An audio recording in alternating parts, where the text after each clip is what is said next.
Life experience sharing என்ற அமைப்பு இந்த இது பண்ற நேரம் நான் உங்களோட சில விஷயங்களை பரிமாறிக்கொள்ளலாம் என்று நினைக்கின்றேன். ஏன் நான் இந்த இடத்துக்கு வந்தேன் என்று சொன்னால் எனது திறமையை காட்டவல்ல. நாளைக்கு நான் இறந்து போனால் எனது சொத்து சுகங்களை எனது பிள்ளைகள் பகிர்ந்து கொள்வார்கள். ஆனால் இந்த மண்ணில் 68 வருடம் நான் வாழ்ந்துவிட்டு மறையும் பொழுதோ எனது அனுபவங்கள், எனது எக்ஸ்பீரியன்ஸ் நான் எனது கபருக்கு எடுத்துக்கொண்டு போறதும் இல்லை, கொடுத்துட்டு போறதும் இல்லை.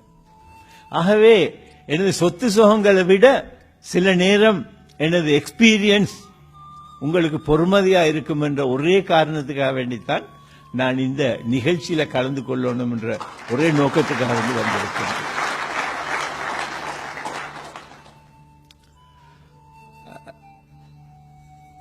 இன்று இங்கு சந்திக்கும் இந்த ஃபவுசாஜியார், நீங்க ஒரு காலத்தில் இன்று பல கம்பெனிகள பல நிறுவனங்கள அதிபதியா இருந்தாலும்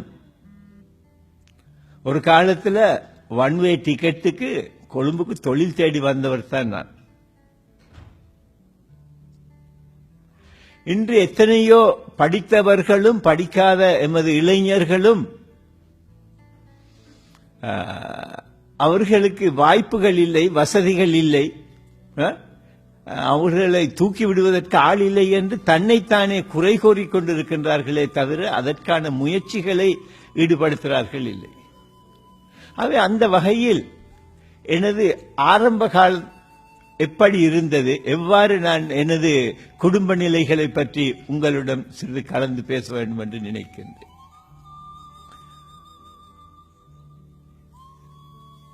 நான் பிறந்தது 1947 ஆண்டு. நான் நினைக்கிறேன் என்னை போல துரதிர்ஷ்டசாலி யாருமே இருக்க மாட்டார்கள். என்னென்றால் நான் பிறக்கும் பொழுது கம்பளை நகரத்தில் ஒரு 15-20 அடி மேல தண்ணி.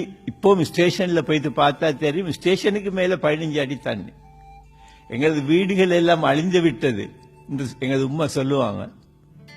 ஆகவே ஒரு அகதி முகாமலா பெய்து இருக்கிற நேரத்தில் தான் நான் வந்தேன். நான் பிறந்ததாக என தாய் சொல்லுவான். பிறந்து ஒரு 2-3 வருடங்கள்ல எனது தகப்பனார் இறந்து போனார். எனக்கு அவர் முகங்கூட எனக்கு நினைவில்லை. அந்த நேரத்தில் எனக்கு 2 சகோதரிகள், ஒரு மூத்த சகோதரி, ஒரு இளைய சகோதரி. தந்தை இறந்த பிறகு அந்த கஹடப்பிட்டி என்ற ஊர்ல தான் வசித்துக் கொண்டிருந்தாங்க என் உம்மா எல்லாம். அங்க பாக்குறதுக்கு ஆள் இல்லைன்னு சொல்லி திருப்பி உடுனுவர, அதாவது என் உம்மம்மாட ஊருக்கு உம்மா எல்லாம் வந்துட்டாங்க. குடும்ப கஷ்டம் எந்த அளவுன்னு சொன்னா, என் தாத்தாவை என் பெரியம்மா எடுத்துக்கொண்டு போயிட்டா நான் வளர்த்துக்கிறேன், தங்கச்சியுடைய புள்ளைய நான் வளர்க்கிறேன் சார்.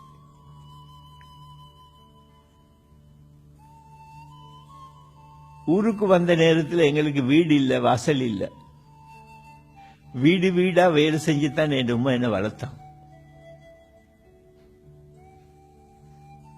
என்னது ஒரு தங்கச்சி ஒன்று இருந்துச்சு.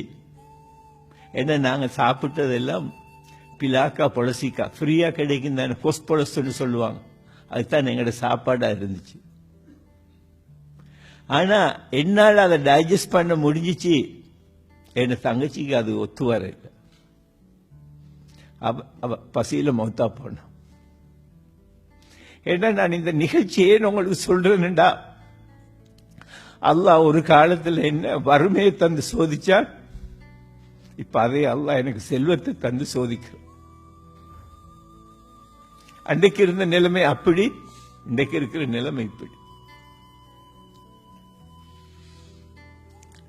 என் உம்மா வேலை செய்ததால, வீடுகளில் வேலை செய்ததால சில நேரங்களில் முன் கதவால எனக்கு போகக்கூட இயலாது.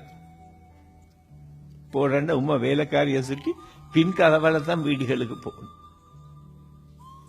ஆகவே அந்த நாள்ல இந்த வைராக்கியம், அதாவது பட்ட ஏச்சிக்கள், மனசுல அந்த ஏற்பட்ட காயங்கள் இருக்குது. அந்த காயங்கள் தான் இந்த நிலைமைக்கு வர்றதுக்கு எனக்கு காரணமா இருந்துச்சு. ஆகவே நான் இங்க உள்ள ஒவ்வொரு சகோதரத்தையும் சொல்கிறேன், நீங்க கஷ்டத்தில் இருந்தா, வறுமையில இருந்தா, அது அல்லாஹ் தந்த உங்களுக்கு ஒரு வரமா நினைங்க, அது ஒரு சாபமா நினைக்காதீங்க.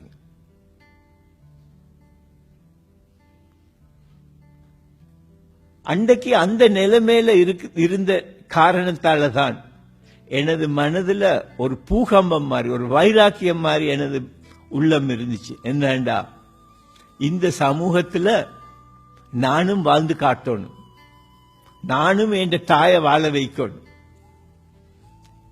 இந்த மாதிரி தலை குனிஞ்ச நிலையில நாங்க எதிர்காலத்தில் இருக்கப்படாது, தலை நிமிர்ந்து